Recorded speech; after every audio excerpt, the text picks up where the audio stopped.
Irmãos, a pregação, eu gostaria de compartilhar com os irmãos, se encontra em Mateus,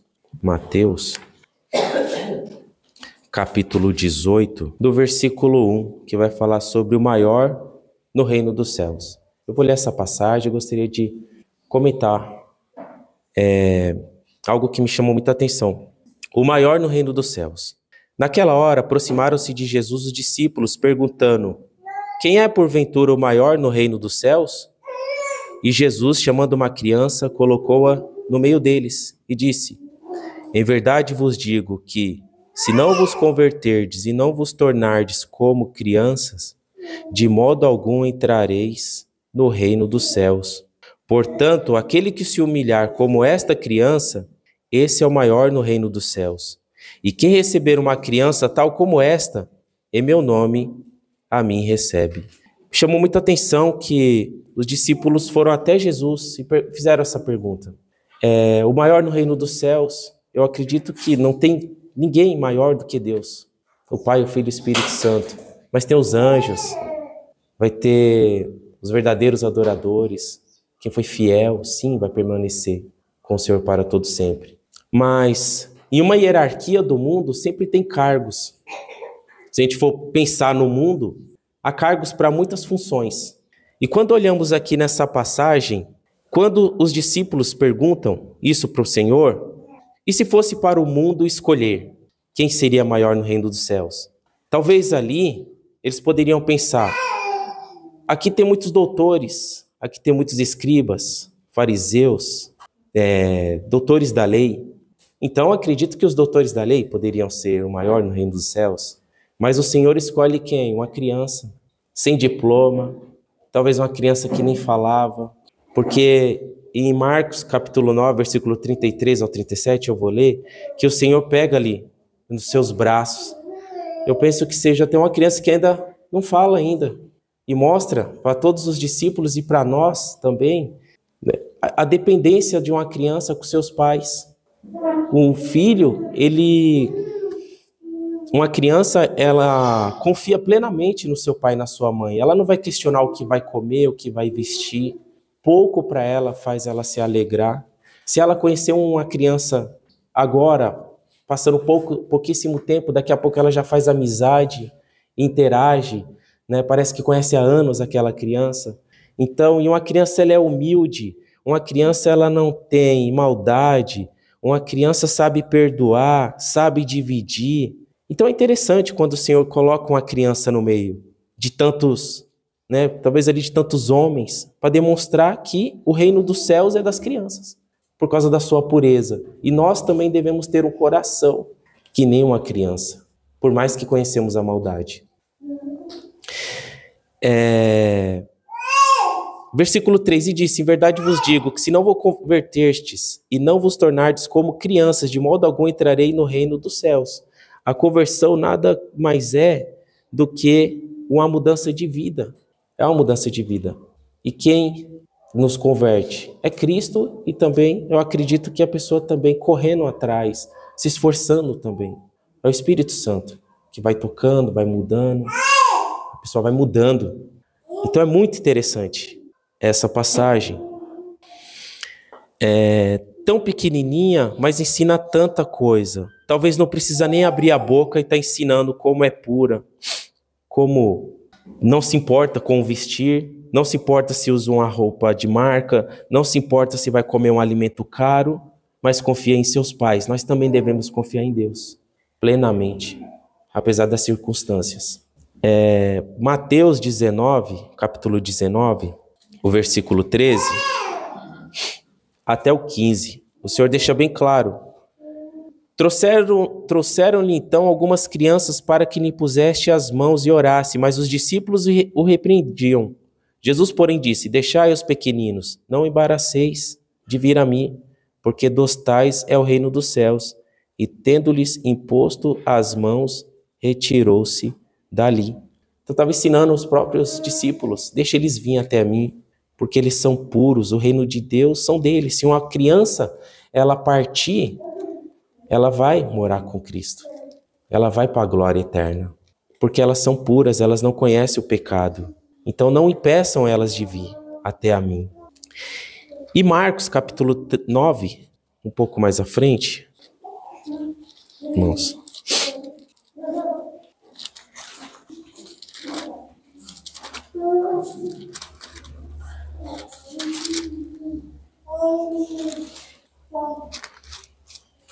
Do versículo 33, que eu comentei com os irmãos, até o 37.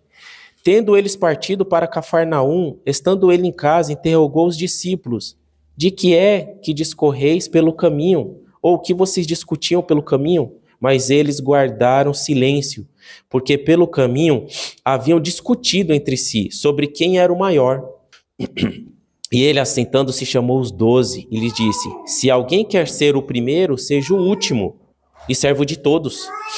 Trazendo uma criança, colocou-a no meio deles e, tomando-a nos braços, disse-lhes: qualquer que receber uma criança tal como esta em meu nome, a mim me recebe, e qualquer que a mim me recebe, e qualquer que a mim me receber, não recebe a mim, mas ao que me enviou. Então, fala aqui, eles discutiam quem seria o maior no reino dos céus, mas a questão de se servir, de servir aos outros, de ser servos de verdade. Porque Jesus, ele nos serviu. Ele não veio para ser servido, mas para servir a nós. Ele morreu por nós, ele se doou por nós. E quando coloca aquela criança ali, que até se alguém recebe aquela criança no nome dele, está recebendo Jesus. E quem recebe Jesus, recebe Deus. Porque eles não estão separados, 3 estão interligados. O Pai, o Filho e o Espírito Santo. Então eu achei muito interessante essa passagem, porque o Senhor, ele não... para o mundo ele está sempre, né, pensando no cargo, no status.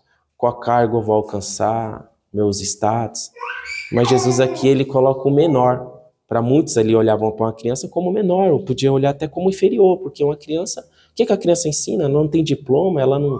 É uma criança simples. Quem sabe é uma pessoa mais madura da vida. O que uma criança vai nos ensinar? Alguma coisa? Mas a sua pureza, né?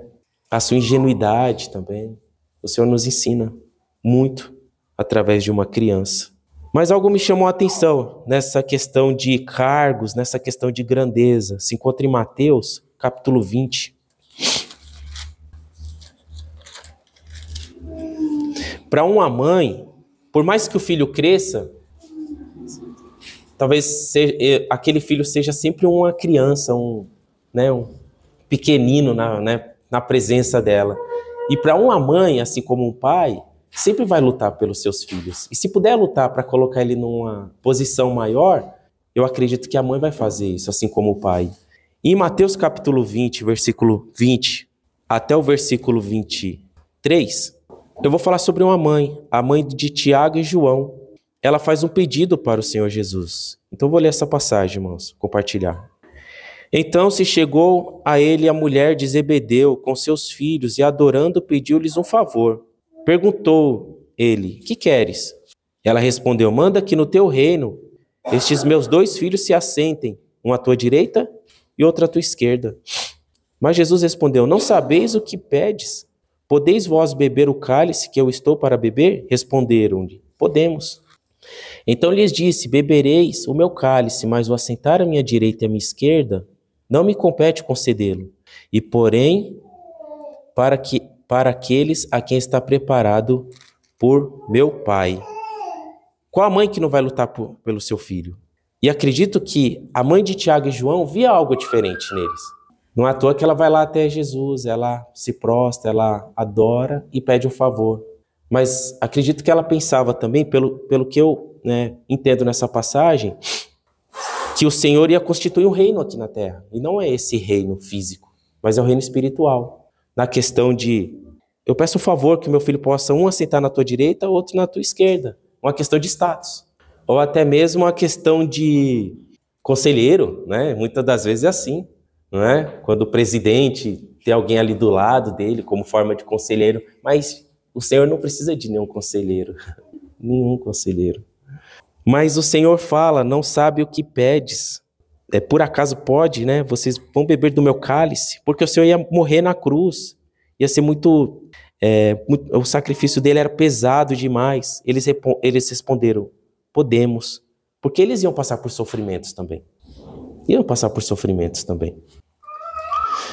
Mas quando o Senhor fala que não compete um assentar à direita, à esquerda, acredito que o Senhor está falando do reino dos céus mesmo. O reino espiritual. Não o reino físico que eles pensavam.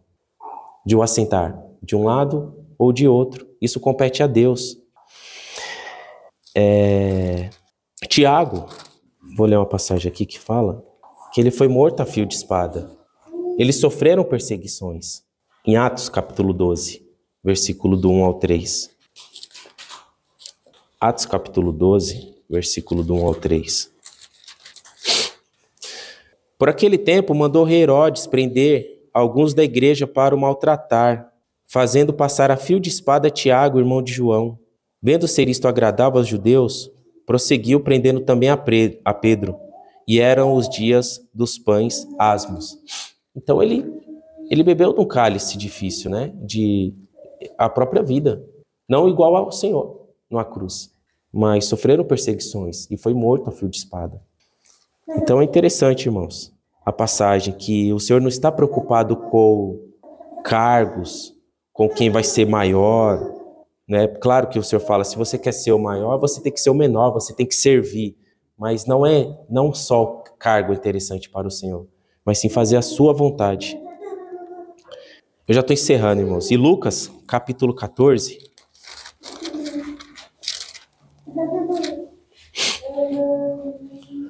Do versículo 7 ao versículo 11, que vai falar sobre o casamento. Lucas capítulo 14, versículo 7 ao versículo 11. Os primeiros lugares. Reparando como os convidados escolhiam os primeiros lugares, propôs-lhe uma parábola. Quando por alguém fores convidado para um casamento, não procures o primeiro lugar, para não suceder que, havendo um convidado mais digno do que tu, vindo aquele que te convidou, e também a ele, te diga, dá o lugar a este, então irás envergonhado ocupar o último lugar. Pelo contrário, quando fores convidado, vai tomar o último lugar, para que quando vier o que te convidou te diga, amigo, senta-te mais para cima. Ser-te-á isto uma honra diante de todos os mais convivas. Pois todo o que se exalta será humilhado, e o que se humilha será exaltado. Então é interessante, porque fala sobre o casamento. Geralmente, eu peguei 2 exemplos aqui. Se a pessoa vai viajar para algum lugar, ela prefere a janela, se ela for no ônibus, porque ela quer ver a paisagem, né? Ou avião. Se a pessoa for num show, né, um cantor, também quer os melhores lugares, quer sentar na frente, porque quer ver o cantor. Ou no estádio, ver um time jogando bola, né, futebol. Ninguém quer ficar atrás de uma coluna. Pagar caro para um show e ficar atrás de uma coluna, sem ver o seu artista. Ninguém. Mas é interessante aqui essa parábola que fala de uma pessoa que foi convidada e já queria, né, se achava importante. Eu vou sentar aqui porque eu sou importante. E o Senhor deixa uma lição para nós. Senta-se ao fundo. Não é? Porque é melhor que alguém te chame para frente do que você ser envergonhado. Mas eu fiquei pensando em outra possibilidade também. Da pessoa pensar que está tão próxima de Deus, eu já estou salvo, eu estou bem com Deus. E chegar no último momento, e se a pessoa não está mesmo firme com Deus? E se Jesus fala, olha, vai, se aparta de mim, você praticou iniquidade. Ou aquele que aparentava não estar bem, vem meu filho, se aproxima de mim. O reino, né, está feito para você, pode entrar. Claro que temos que lutar, temos que perseverar para estar com o Senhor. Mas pensando nos lugares, é melhor a gente se humilhar aos pés do Senhor e pedir a misericórdia para que realmente, no dia do juízo, nós possamos entrar e ficar com o Senhor para todo sempre. Então, algo que me chamou a atenção, irmãos, sobre os primeiros lugares, sobre uma criança, que às vezes é colocada para o último lugar. E Deus está colocando sempre o menor, mostrando que o menor tem mais valor até do que aquele que aparenta ser o maior. É melhor não parecer e ser do que parecer e não ser. E Salmos, capítulo 51.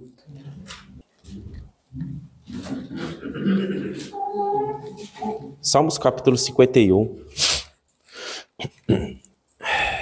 Salmo de Davi. versículo 10 ao 12. Diz assim: Cria em mim, ó Deus, um coração puro e renova dentro de mim um espírito inabalável. Não me repulses da tua presença, nem me retires do teu Santo Espírito. Restitui-me a alegria da tua salvação e sustenta-me como espírito voluntário. É muito bonito que ele pede o coração. Cria em mim. É algo pequeno que vai se tornar grande. Uma criação nunca é algo grande, do nada, né? Que nem dizem que o mundo foi feito, né, por uma explosão. Deus foi criando cada coisa no seu devido tempo. Mas ele pede: cria em mim, ó Deus, um coração puro e renova dentro de mim um espírito inabalável. Não me repulses da tua presença, nem me retires o teu Santo Espírito. Porque se a pessoa ela pode ter tudo, e Davi tinha muita, acredito, Davi era o rei de Israel, Davi tinha tudo que ele queria ter. Imagina, mesmo ele tendo tudo e não tendo Deus, e não tendo o Espírito Santo, ele não tinha nada, mas ele pede um coração puro, depois ele pede: não retires de mim o teu Santo Espírito, e restitui-me a alegria da tua salvação, e sustenta-me com o espírito voluntário. Essa é a pregação, irmãos, eu agradeço pela paciência.